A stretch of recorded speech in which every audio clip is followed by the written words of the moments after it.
Good afternoon, everyone. Wow. My name is Ed Schlesinger. I'm the Benjamin T. Rome Dean of the Whiting School of Engineering, and it is truly a great pleasure to welcome you here today to the installation of Rebecca Schulman as the Kent Gordon Croft Investment Management Faculty Scholar. Thank you all for being here today, and to celebrate this very special occasion, I'd like to offer a special welcome to our guest of honor, Rebecca Schulman, her husband Mark, and her mother, Linda. Welcome. And while the Croft family was not able to join us for the ceremony today, we're very honored that Russell Croft and his wife, Erica, were able to join us this afternoon for lunch and conversation with Rebecca, her family, and some of her colleagues. The installation of a faculty scholar is a particularly wonderful moment in the life of an institution. It allows us to recognize outstanding junior faculty for their scholarship, research, and entrepreneurial thinking. I also want to recognize the generous support that Mr. Gordon Croft and the Gordon Croft Foundation have made in the future of our school and our ability to affect positive change in the world by creating this Faculty Scholar Award. Your generosity makes it possible for us to encourage our best faculty to continue doing great research, teaching, and translation. We are proud to call Mr. Croft one of our own, having graduated from Johns Hopkins in 1956 with a bachelor's degree in industrial engineering. Mr. Croft went on to have a successful career with T. Rowe Price and later established Croft Leominster Incorporated with his sons. His passion for business, finance, and philanthropic initiatives for engineering, nanotechnology, and alternative fuels, his extraordinary impact on the engineering and environmental communities, is something that we have benefited from greatly. Mr. Croft's immense generosity, particularly through the G. Croft Investment Management Faculty Scholar Endowment, which supports the Kent Gordon Croft Faculty Scholar Award, aids faculty members whose innovative work impacts and influences our environment, entrepreneurial spirit, and our everyday lives. Mr. Croft named this award in honor of his son, Kent.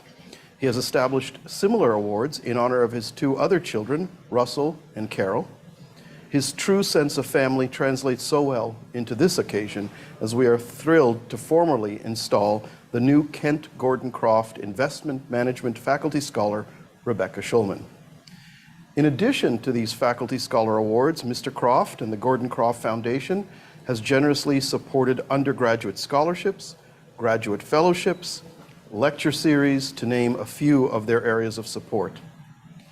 Now, Faculty Scholar Awards, like the Kent Gordon Croft Investment Management Faculty Scholar, not only help us to attract, retain, in this case honor, the tremendous accomplishments of a faculty member, they also elevate the status of the Department of Chemical and Biomolecular Engineering, the Whiting School, and the university as a whole. The ripple effect of this level of support can be seen in the caliber of students attending Hopkins and the amazing array of research, discovery, and innovation taking place today. We are so grateful to Mr. Croft, his family, and the Gordon Croft Foundation's generosity and commitment to the Whiting School over many years, and especially at this moment. Today we honor L. Gordon Croft's legacy of philanthropy and generosity, and for creating the Kent Gordon Croft Investment Management Faculty Scholar Award. Now, Rebecca, a few people are going to speak on your behalf today. Let me be the first to officially say congratulations on this well-deserved honor. And although in my remarks I said something about junior faculty, I think that doesn't do justice to all of your accomplishment to date as a researcher, as an educator, and as a mentor. We are very proud to have you as a member of the Whiting School family. So congratulations.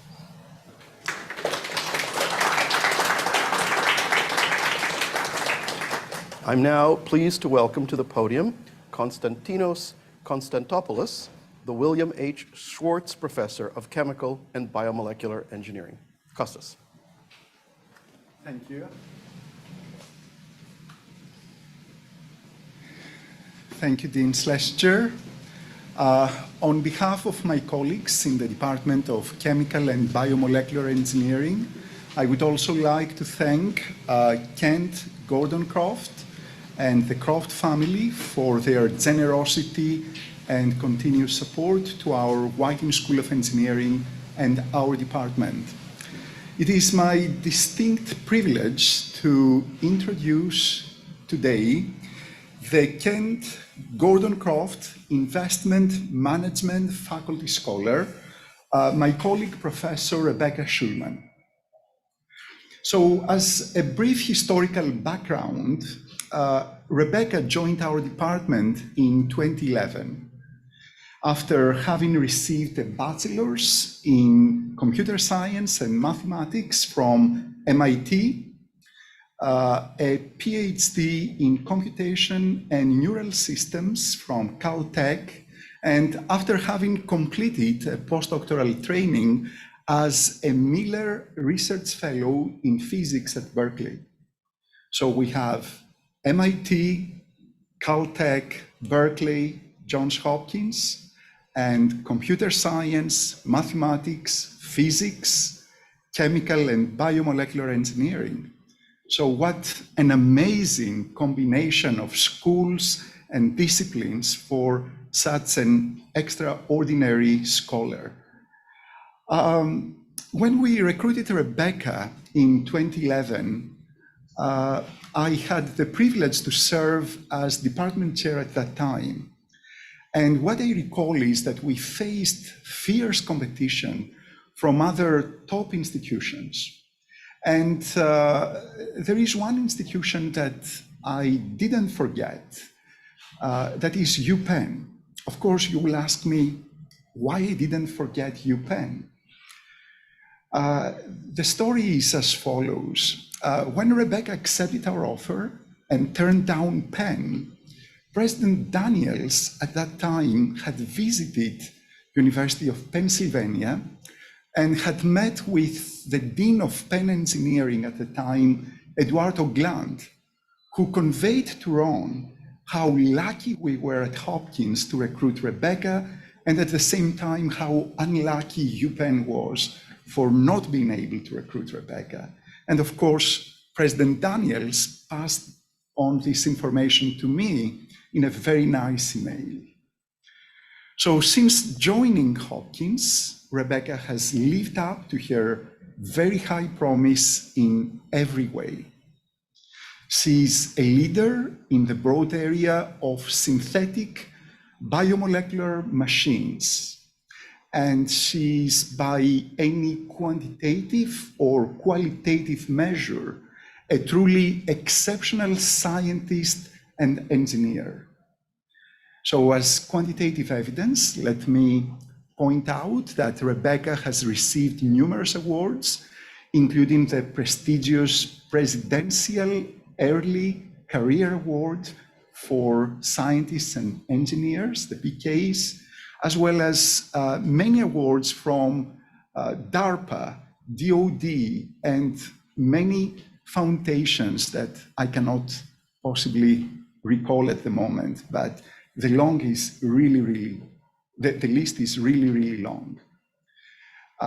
Also, Rebecca has published more than 50 papers in journals of the highest quality, such as Science, Nature Nanotechnology, Nature Chemistry, Nature Communications. But most importantly, her work has been the torchlight for thousands of publications generated by others in the field.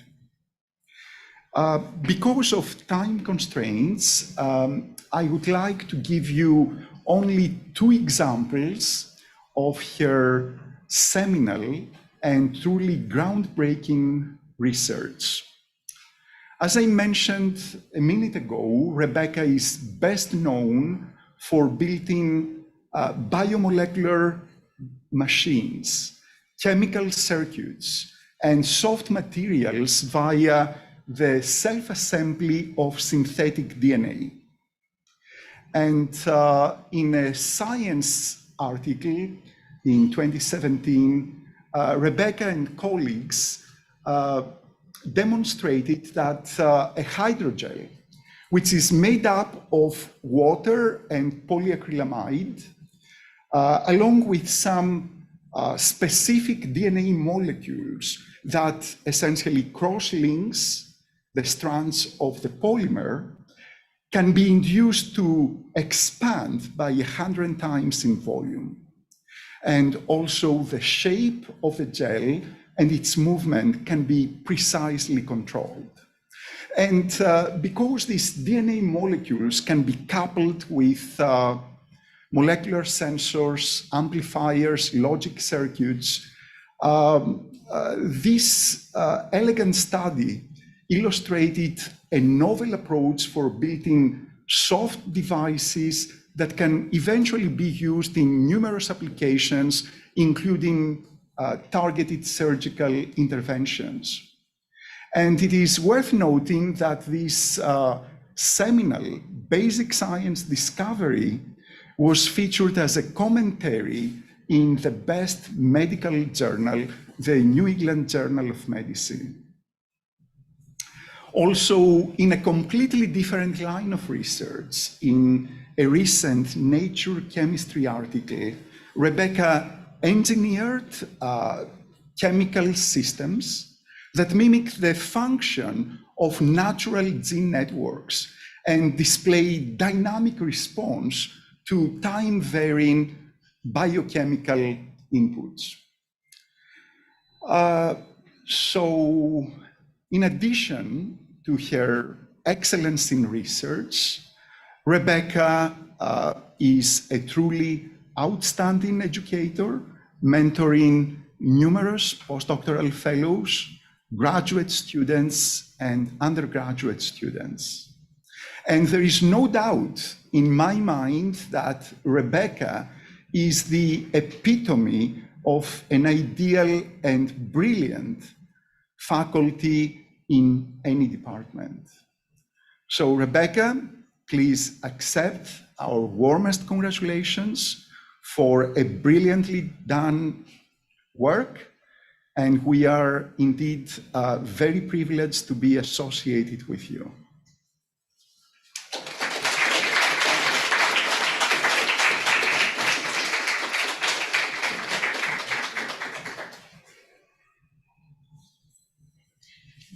Thank you so much, Kostas, and thank you, Dean Schlesinger, for this incredibly kind introduction. Most of all, thank you. I'm so humbled by the generosity of the Croft Family Foundation and of Gordon Croft.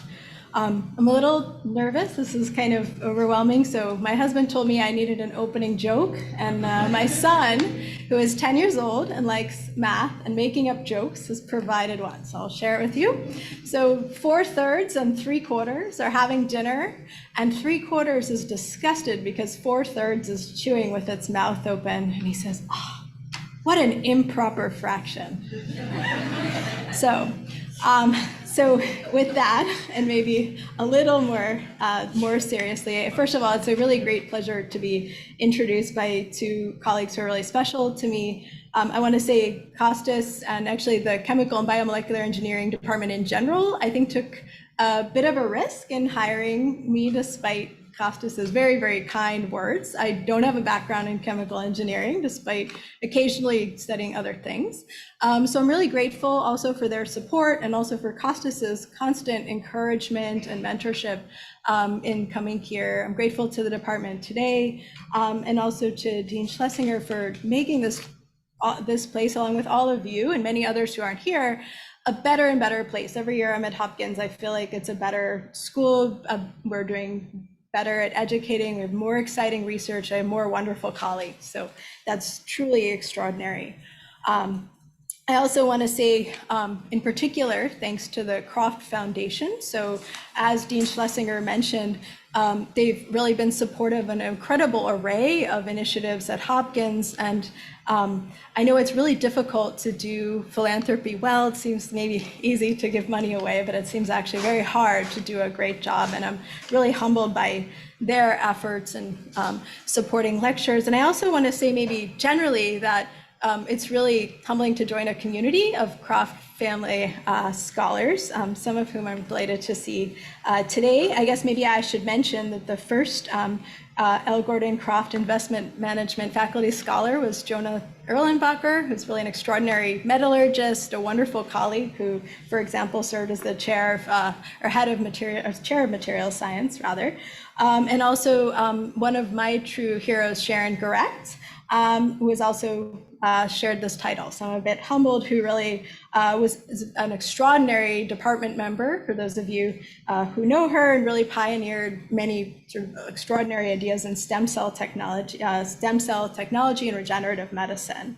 I also want to say thank you. It's really great to see Denise Game here is the Carol Croft Lindy Faculty Scholar, and also one of my longest collaborators, David Garcias, has also held the Russell Croft Faculty Scholar position.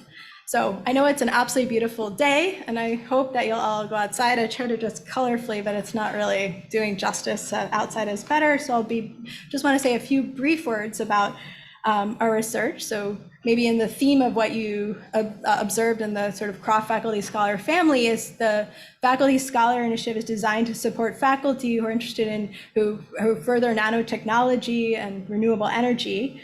And I guess in our group's research, we actually do things that I think affect a range of nanotechnology. We sort of think about what the glue of nanotechnology needs. So it's inspired by the words of one of my undergraduate advisors, Tom Knight, who said, biology is the nanotechnology that works. I think this is probably true. And one of the things that I think that biology is doing right is it takes all these pieces that work well, but it makes molecules that help these pieces work together. And that's really the sort of key idea that underlies our research. We're interested in understanding how to get components of materials for molecular sensors and other devices to work together in ways that we would commonly use electronics for, but by using molecules in the way that biology uses signaling molecules and genes, we can start to build a bigger range of powerful machines.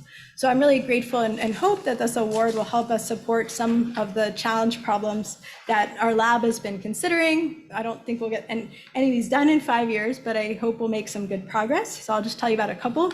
So one, we've been interested in making molecular machines that can monitor wastewater. So instead of having to take samples every now and again, we could constantly be watching to look for signs, for example, of viruses, to be able to build tiny devices that can move around on a surface and clean them in a way that might make, for example, the tedious sort of mechanical cleaning that we do obsolete, but more importantly, might enable us to clean wounds in ways that we can't envision now.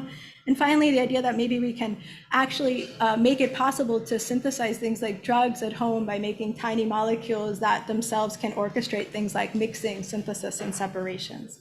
So I hope, and I'm grateful for the support of the Croft Fellowship, that I think will make a group of extraordinary students and postdocs, which many of whom I see today and are really the sort of true heroes of this, able to do things faster and better. And maybe when I got this, one thing that came to mind is the paper, one of the papers that Costas mentioned, which is really collaborative work with David Garcias and Vicky Nguyen, was actually initiated by about $20,000 that the department gave to us, no questions asked, because they believed in our ideas. And so I hope that the support of the Croft Foundation will allow us as an angel investor to take the next really great idea that a student or postdoc or colleague has and make that into something special. And I guess more generally, I was thinking about this award as a way to help do one of the most rewarding things that we do, which is to help mentor students at, for example, Baltimore City public high schools, and bring and allow students to come visit us for summer research. So I'm looking forward to that. So with that, I want to say thank you to all of you who are here. I'm grateful to be part of an extraordinary community at Hopkins.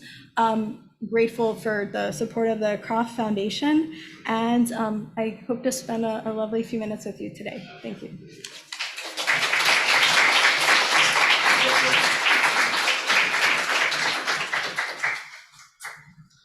Thank you, Rebecca. Thank you, Costas, for your remarks. I would like to again thank all of our program participants and the colleagues and friends of Rebecca for joining us today. And now, please join us for a reception to continue the celebration. And thank you again, and have a great day. Thank you.